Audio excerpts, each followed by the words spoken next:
Doctor Yunus যখন আসছিল আমরা মনে করছিলাম উনি হয়তো দেশটারে ভালো করবে, কিন্তু এখন যেটা দেখতেছি উনি আমেরিকার সঙ্গে যে চুক্তিপত্র করে গেছে, বাংলাদেশটার মনে করেন যে অনেক অনেক জায়গায় এখন যেটা খবরে পাইতেছি বা দেখতেছি তাতে করে অনেক জায়গায় ক্ষতি করে গেছে। ডক্টর ইউনূস ছিল একটা ব্যবসায়ী, উনি কিন্তু কোনো রাজনীতিবিদ ছিল না।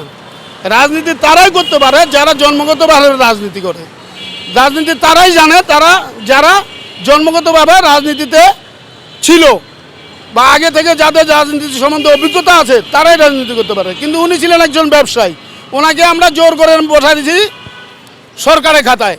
তো উনি আর কি করতে পারবো? উনি যতটুকু করছে আমার মনে হয় যতটুকু করছে ততটুকুই ভালোই করে গেছে, কিন্তু যতটুকু জানে ততটুকুই করছে, এর বেশি আরও করতে পারে নাই। ঠিক আছে, ওর অভিজ্ঞতা যতটুকু আছে ততটুকুই করছে। কারণ আমাদের ভুল, আমরা একজন ব্যবসায়ীরে দিছি। যেমন আমি এখন অটো চালাই, আমরা যদি কেউ যদি বলে যে কাকা আমার চুলগুলো কাটতে দেন, আমি কি চুল কাটতে পারবো? আমি অটো চালাই, অটোই চালাতে পারবো। অতএব অটো চালা কোনোদিন চুল কাটতে পারবো না, চুল কাটা কোনোদিন অটো চালাতে পারবো না। ঠিক আছে, এই হলো আমাদের বাঙালির ধারা দিদি, যে আমরা যে কিছু জানে না তাকে আমরা ঠাকুর মানি, আর যারা জানে ও করে কুকুর ভাবিয়ে খেলা দিই।